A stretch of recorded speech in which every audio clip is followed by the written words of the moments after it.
জানাই শ্রদ্ধেয় দেবপ্রসাদ ব্যানার্জি দাকে। দাদা জয়গুরু। জয় গুরু মা, জয় গুরু। পরম প্রেমময় পরম দয়াল শ্রী শ্রী ঠাকুরের এতক্ষণ যারা নামামৃত সুধা পান করলেন, তাদের মানব জীবন শ্রেষ্ঠ জীবনের একমাত্র উদ্দেশ্য ঈশ্বর প্রাপ্তি, তা যেন এই জীবনেই সফল হয়, এই কাতর প্রার্থনা দয়ালের রাঙারাতুল চরণে। শ্রী শ্রী ঠাকুরের প্রতি আমরা প্রত্যেকেই সদ্গুরুতে সুকেন্দ্রিক হতে চাই, কিন্তু সকলেই সদ্গুরুতে সুকেন্দ্রিক হতে পারি না। কেন? শ্রী শ্রী ঠাকুর বললেন, সদ্গুরুর প্রতি ডেপথ অফ ইন্টারেস্ট, অনুরাগের গভীরতা যার যত বেশি, আমরা ভালো মন্দ সবখানি পুনর্নিয়ন্ত্রিত হবে তাতে, সবখানি তাতে সুকেন্দ্রিক এবং শ্রদ্ধাশীল হলে তাকে খুশি করাই আমাদের জীবনের একমাত্র উদ্দেশ্য। গুরুকে ভালোবাসি, তার দৈব শক্তির দ্বারা আমরা প্রত্যাশা সিদ্ধ হয়ে চলব না, তাতে কিন্তু সুকেন্দ্রিক হওয়া হবে না, চরিত্রও বদলাবে না। সেক্ষেত্রে প্রত্যাশাটাই আমাদের কামনার বস্তু হয়ে দাঁড়াবে। তাই আমাদের ডেপথ অফ ইন্টারেস্ট, অনুরাগের গভীরতা যত বাড়িয়ে দেব, তত সদ্গুরুতে সুকেন্দ্রিক হতে পারব। দুনিয়ার সব থেকে সকলেই থাকে এই পৃথিবীতে, এবং কাউরি আচার আচরণ চালচলন যেন কচু পাতায় জল রাখার মতো। জলের মধ্যে থাকলেও কচু পাতার ভেতরে জল দিলে একটুও জল কচু পাতার গায়ে লাগে না। যেমন রামকৃষ্ণ ঠাকুর বলেছেন, সংসারের মধ্যে থাকবি পাঁকাল মাছের মতো, পাঁকাল মাছের গায়ে কাদা লাগে না, অথচ কাদাতেই বসে থাকে। আমাদেরও তেমন সংসারের মধ্যে থাকতে হবে, আর কোনো বিষয়ে মাখামাখি করলে হবে না। আমাদিকে ঈশ্বর প্রেমে প্রক্ষালিত হয়ে নিজেকে তন্মুখী হয়ে চললে কোনো বিষয় বা কোনো ব্যক্তির সম্বন্ধে আমরা মাখামাখি করে ফেলব না। শ্রী শ্রী ঠাকুর বললেন যে মানুষ যে ত্রিতাপ জ্বালায় কষ্ট পায় ওই মাখামাখি করার জন্য। সেই জন্য যদি সে চায় যে চাওয়া মাফিক করতে হবে, আমাদের চাই ইষ্ট প্রতিষ্ঠা পরায়ণ হয়ে চলা। এইটি আমাদের জীবনের একমাত্র উদ্দেশ্য। You are for the lord, not for others. You are for the lord and so for others. সেই মাফিক প্রবৃত্তিগুলিকে ছিনিয়ে নিয়ে, প্রবৃত্তিগুলি আমাদের যেন ছিনিয়ে নিয়ে যেতে না পারে, সবগুলি যেন আনিত হয়ে ওঠে তাঁর শ্রীচরণে। আমরা তদ উপচয়ী হয়ে যেন চলতে পারি, তখন তৃপ্তি আসে। দুনিয়ার মধ্যে থেকেও ওই কচু পাতার জলের মতো গায়ে কোনো রং লাগে না, শুধু আমরা তোমার রঙে হৃদয় আমার রাঙা।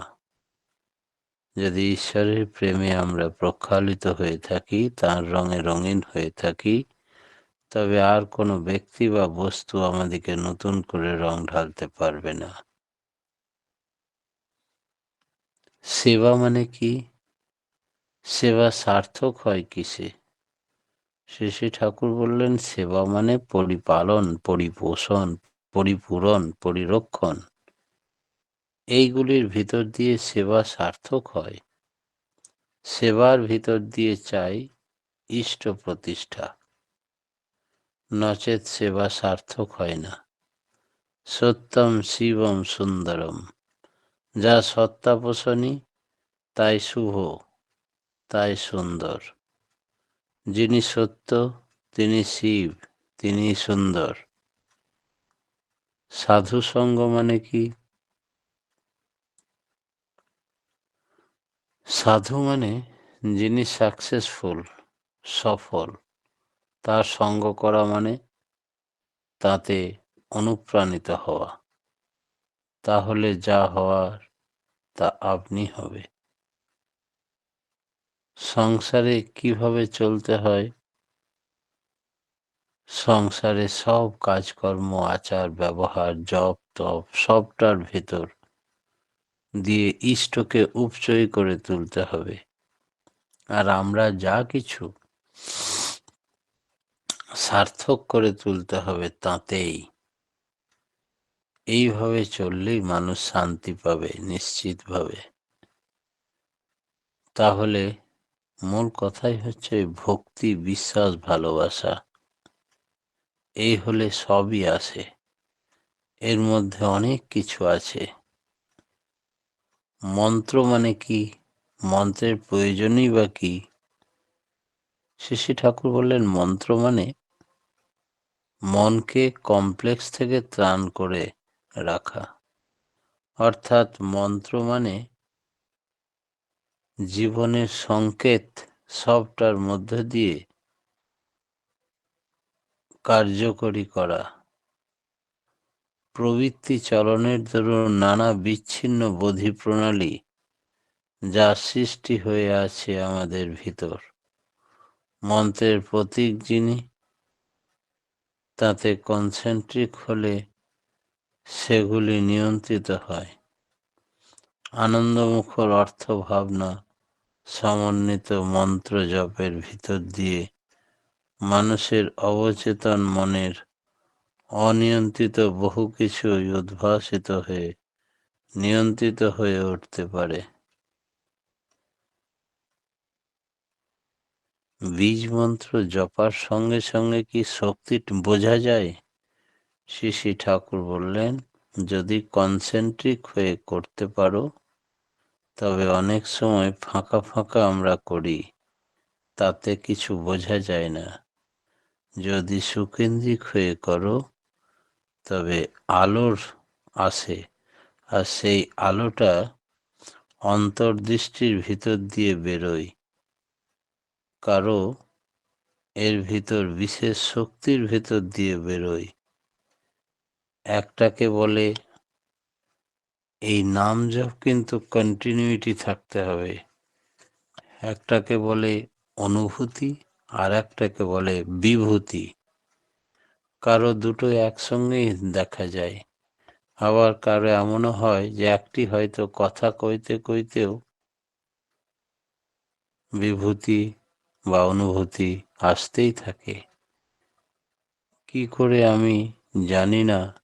যারা শোনে তারা মন্ত্রমুগ্ধ হয়ে শোনে। এই সবই হচ্ছে তার বিভূতি। অনুভূতিটাই দরকার, বিভূতির দরকার নেই, এরকম অনেকে মনে করে। কিন্তু কোনোটাই ফেলনা নয়, আবার কোনোটাও দরকার নেই এমনও নয়। তিনি ছাড়া যা দরকার মনে করব সবটাই তিনি। তাই কেউ দীক্ষা নেওয়ার পরে যে কাজে হাত দেয় সেই কাজেই সাকসেস হয়, নাম করতে করতে যায়। আর কেউ যে কথাই বলে ঈশ্বরের কথা, তাতেই মন্ত্রমুগ্ধের মতো মানুষ শোনে। একটা হচ্ছে অনুভূতি আর একটা হচ্ছে বিভূতি। কাউরির দুটোই একসঙ্গে গ্রো করে এই নাম জপের ফলে। দুটোই শক্তিরই প্রকারভেদ। ভক্তি থাকলেও রূঢ় প্রকৃতি হয় কেন? কোনো ভক্ত মানুষ যখন রূঢ় প্রকৃতির হয় তখন অনেকে আঘাত পায়। শ্রী ঠাকুর বললেন, ভক্তি থাকলে আবার রূঢ় প্রকৃতি হয় কি করে? ভক্তি থাকলে বরং কঠোর হতে পারে। সাইনিক হয় তার মানে ভক্তি থাকে না, লক্ষ্য থাকে অন্য কিছু, আর তারই জন্য ভক্তির বাহানা নিয়ে চলে। যা সে পেতে চায় তা না পেলে সাইনিক হয়ে ওঠে। ভক্তি থাকলে উল্টো হয়, মানুষ তখন মন্দের ভেতরেও ভালো দেখতে পায়। তখনই জানতে হবে তার ভেতরে ভক্তি আছে।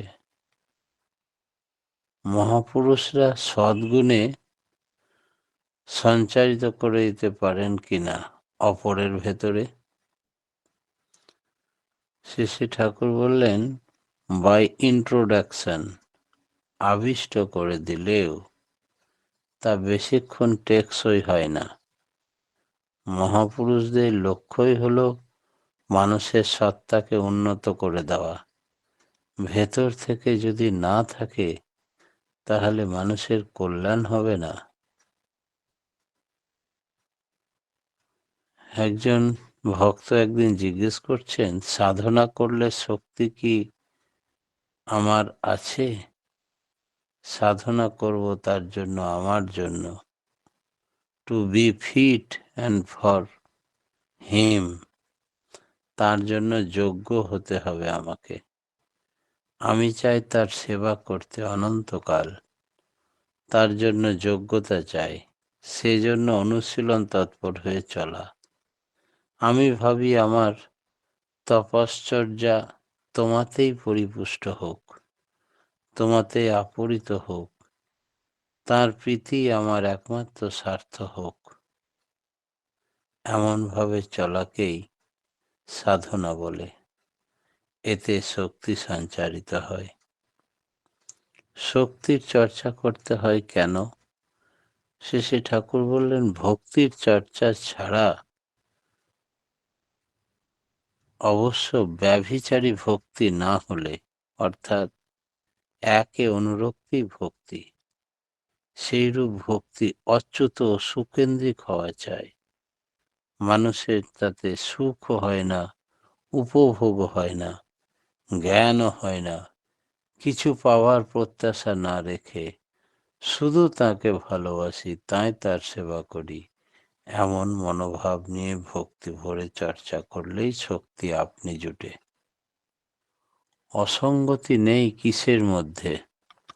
শ্রী ঠাকুর বললেন, সাংখ্যশাস্ত্রে বহু পুরুষবাদ ও বৈষ্ণবদের মধ্যে দ্বৈতবাদের মধ্যে কোনো সঙ্গতি নেই। তার মানে ঈশ্বর এবং তিনি হচ্ছেন চিরন্তন, জীব চায় অনন্তকাল তাকে উপভোগ করতে। চিরস্থির হওয়া মানে কি? চিরস্থির হওয়া মানে স্ট্যাটিক, স্থিতিশীল হওয়া নয় কো। আমরা এককে কেন্দ্র করে যখন চলি তখনই হয় চিত্ত স্থির। এই চিত্ত গতিশীল, সক্রিয়, তীক্ষ্ণ ও সারাপ্রবণ থাকবে, সুকেন্দ্রিক হয়ে। এই হলো চিত্ত স্থিরের মূল কথা। চিত্ত স্থির হলে কি কি বোঝা যাবে? সে চিত্ত হবে গতিশীল, ডায়নামিক, অ্যাক্টিভ, সক্রিয়, শার্প, তীক্ষ্ণ এবং সারাপ্রবণ, রেসপন্সিবল, আর সুকেন্দ্রিক, কনসেন্ট্রিক। এই হলো স্থির চিত্তের মূল লক্ষণ। যে যত সম্বেগ সমৃদ্ধ, সে তত অনুরাগী, তার তত মনটা উচ্চে থাকে। শূন্যতার প্রয়োজন কি? শ্রী ঠাকুর বললেন, যত শূন্যতা হবে তত স্বস্তির অভাব হবে। সুকেন্দ্রিক অনুরাগের ভিতর দিয়ে নিয়ন্ত্রিত জীবন হয়, ধীরে ধীরে সমাধি পর্যন্ত হতে পারে। সমাধি মানে সম্যক ধারণা। ঠাকুরের প্রয়োজন কেন? শ্রী ঠাকুর বললেন, ভাবভক্তির একটা বাস্তব অবলম্বন চাই। আবার যেখানে ভক্তি সেখানে সক্রিয়তা, বীর্য, পরাক্রম, ক্লেশ, সুখপ্রিয়তা থাকবেই। আকাশের ভগবানে হয় না এসব, তার সঙ্গে কোনো লড়াই হয় না। তাই নিয়ন্ত্রণ হয় না। এই জন্য জীবন্ত ঠাকুর চাই। ঠাকুর মানে যিনি ঠক্কর দেন। সুকেন্দ্রিক হব, কিন্তু কিসে হব? তার জন্যই জীবন্ত পুরীয়মান আদর্শ ঠাকুর বা ভগবান দরকার। শান্তি পাওয়া যায় না কেন? সুকেন্দ্রিক না হলে মন শান্ত হয় না, শতই বিচ্ছিন্ন হয়, ভেঙে পড়ে, পাগলের মতো হয়। তাতে শান্তি পাওয়া যায় না। শান্তির একমাত্র পথ হলো কনসেন্ট্রিক, সুকেন্দ্রিক হওয়া, ইষ্টপরায়ণ হয়ে চলা। এছাড়া শান্তি নেই। আর প্রত্যেকটা মানুষই শান্তি চায়। স্বার্থপরতার প্রথম তুক কি? আমাদের জীবন সার্থক হবে কি করে? শ্রী ঠাকুর বললেন, যদি কেউ বিকেন্দ্রিক হয়, আর সে যদি অতি পরাক্রমীও হয় বা গুণবানও হয়, তাহলেও সে অধোগামী হয়। কারণ তার কেন্দ্রে ঠাকুর নেই। সে বিকেন্দ্রিক মানে বিচ্ছিন্ন। সার্থকতার প্রথম তুকি হলো ইষ্ট স্বার্থী হও, নিজের স্বার্থে নয়। ইষ্টকে নিজের স্বার্থ মনে করে চলো। এত মানুষ আছে, অল্প কয়েকজনের মধ্যেই এই জিনিসটা দেখা যায়। তাতে কি হতে পারে বলা যায় না। হনুমান, ওমর, ওসমান, আবু বক্কর ইত্যাদির মধ্যে এই জিনিসগুলো ছিল। ওই রকমটা থাকলে দূরদৃষ্টি, অন্তর্দৃষ্টি, বুদ্ধি, চাতুর্য, সাহস, বীর্য সব কিছু বেড়ে যায়। সব কিছু ইষ্টার্থে করো। প্রেমের লক্ষণ কি? শ্রী ঠাকুর বললেন, যেখানে প্রেম আছে সেখানেই পরাক্রম আছে। যেখানে পরাক্রম আছে সেখানেই যোগ্যতা আছে। যেখানে যোগ্যতা আছে সেখানেই সম্পদ শত স্ফূর্ত হয়ে ওঠে। প্রেম আছে অথচ পরাক্রম নেই, তার মানে সেখানে প্রেম নেই, গলদ আছে। পরম প্রেমময় শ্রী ঠাকুরের রাঙারাতুল চরণে প্রত্যেকে সার্বিক মঙ্গল প্রার্থনা জানিয়ে আজকের মতো আমি আমার ক্ষুদ্র বক্তব্য এখানেই শেষ করলাম। জয় গুরু। জয় গুরু। দুটো অডিও একটু ভিডিও একটু অন হয়ে গেছে, কার্তিক দার আর একটা অঞ্জলি মা নাকি, একটু দেখবেন দাদা, ভিডিওগুলো একটু অন অফ হয়ে গেছে। জয় গুরু।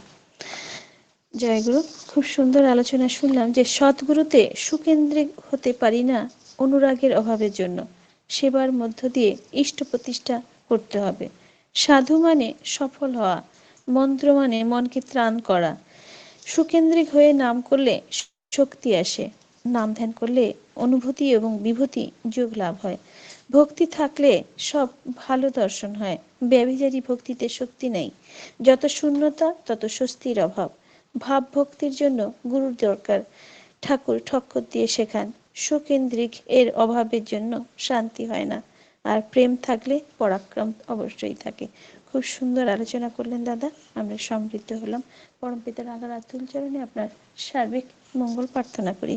আপনি সপরিবার সপরিবেশ নীরব সুস্থ জীবনযাপন করুন এবং পরমপিতাকে নিয়ে আনন্দে ভরপুর হয়ে থাকুন। আর এইভাবে আলোচনা করে আমাদের চেতনা সমৃদ্ধ ঘটান। জয় গুরু দাদা, ভালো থাকুন। এখন ভক্তিগীতি পরিবেশন করবেন মায়া মণ্ডল মা। জয় গুরু। জয় গুরু মা। জয় গুরু। পরম প্রেমময় শ্রী শ্রী ঠাকুরের চরণে প্রণাম।